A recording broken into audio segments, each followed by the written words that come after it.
All right, welcome back to the foundry. I think it's time for a little truck maintenance. These steer tires are getting pretty bald, and this one's got a leak. I got to put air in it about every 2 weeks. This one has got a nice screw in it. I was about to go make a load with this truck and trailer combo, and I noticed this. So it looks like I'm fixing to spend some money at the tire shop.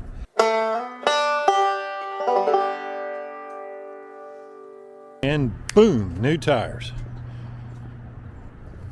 New steers, 225/70 19.5s, 14 ply, just like what was on there. And I drove it down the road, drives great. Now they supposedly balanced them. I don't see any weights on them. Yeah, dude, they're on the inside. And on the trailer, 225s as well. And it seems to have enough clearance. Now I checked. The axle should bottom out before the tire hits the fender. So hopefully they won't rub. We're about to find out because I'm fixing to go drop about 6,000 pounds on this trailer. And so we'll see. All right, boys, we are loaded up. It's a little heavier than it looks. I think each one of these is between 500 and 600 pounds. So what is that? We got 8 of them on the truck. Another 18 total. Tires look good. They're not squatting.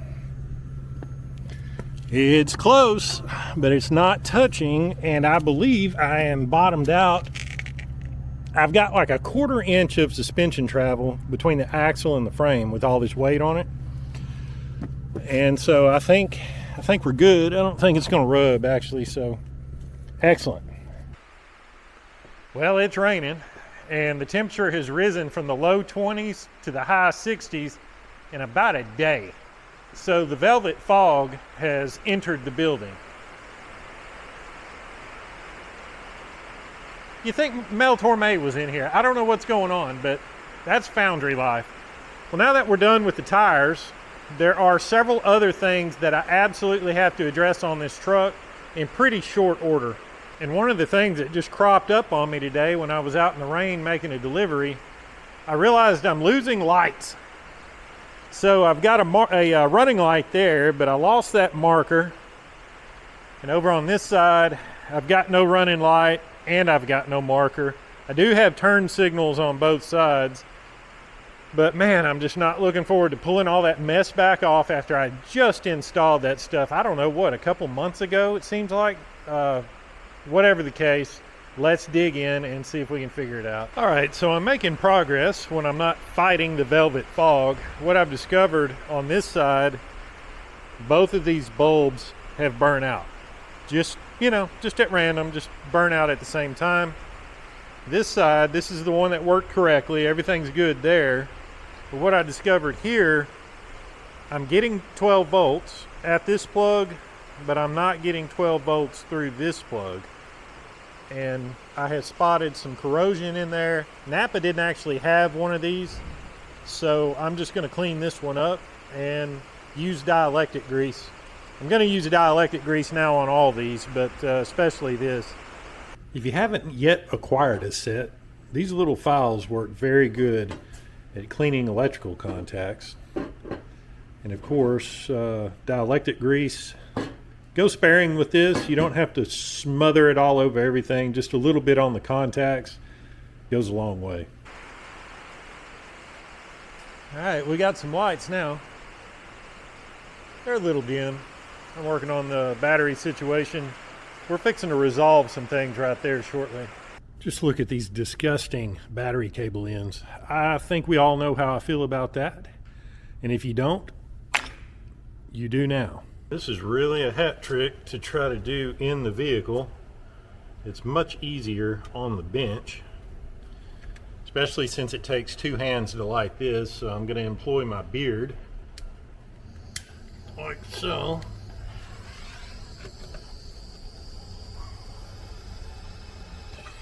I just heat up along the outside of this thing until it's hot enough to melt that solder peel. Now technically you want your wire to be hot too. So as that solder melts, you can see them wires pushing right in there, and you just keep on pushing until you get solder bubbling out the top, or your insulation comes into contact with it, one of the two. So don't rejoice just yet. You want to sit here and hold it for a few seconds and let that solder sit up. These wires are kind of under a spring load the way I've got them positioned, so if I let go of it, they're just going to fly out and it'll splatter solder in my face. And here's our finished product. They turned out absolutely beautiful. Nice and clean, good solid connection. As my trucks age and it gets time to replace battery cable ends, I will never go back to a clamp-on. These are just the way to go. And I tell you, this little butane torch is just phenomenal. I mean, it's super handy.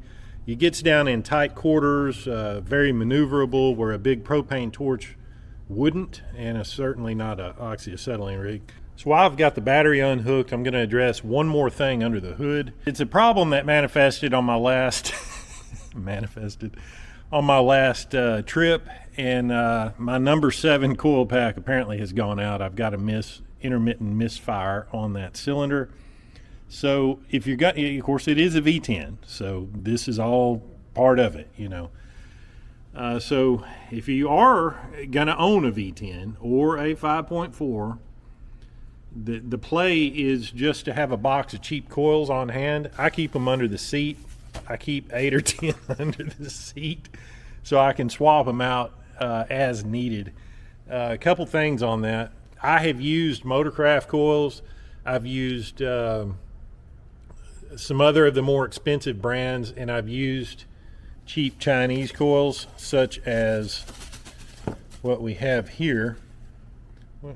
It's even got some flames on it. You know, this is just great. And from my experience, they all last about the same. I mean, they go out at random. I've had Motorcraft ones fail after just a few months, and I've had the Chinese ones last 200,000 miles. So, and also, I don't replace all 10 at one time. I think that's foolhardy. In the beginning, when I first got one of these engines, well, I got a 5.4 in my E350 Econoline. I had one go out, and I thought, well, I'll just change out all 8 of them. Every mechanic I talked to said, don't do that. The new ones are just as bad about going out as the ones that are on the engine. Some of them last forever. Some of them go out in just a few months. Just replace as needed, and that's kind of what I've done since then.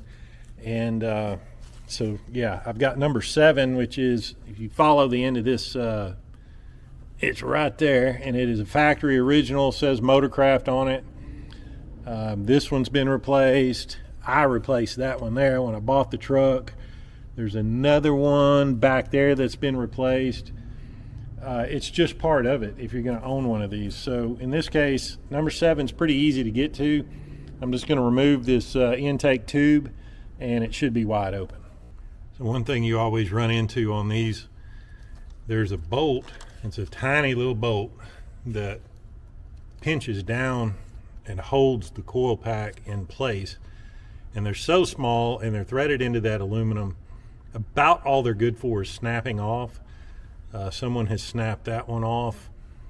This one has not snapped off. However, the coil has actually broken off from it.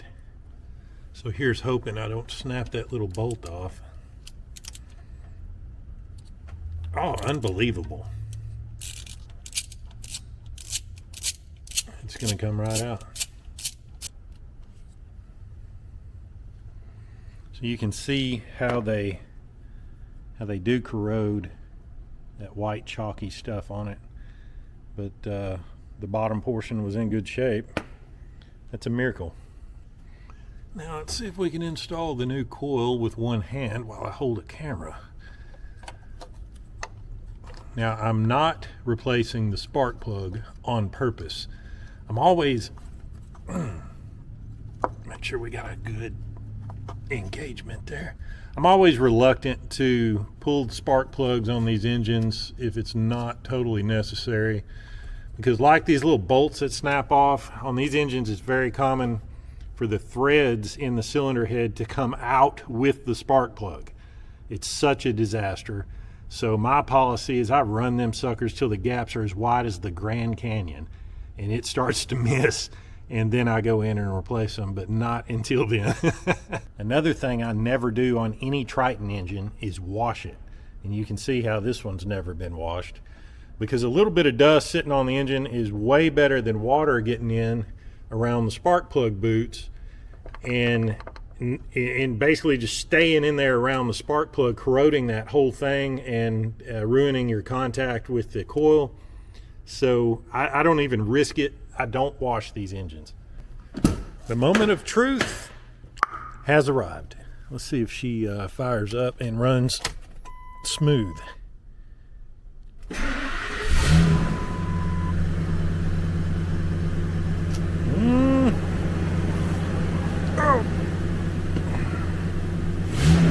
Oh yeah.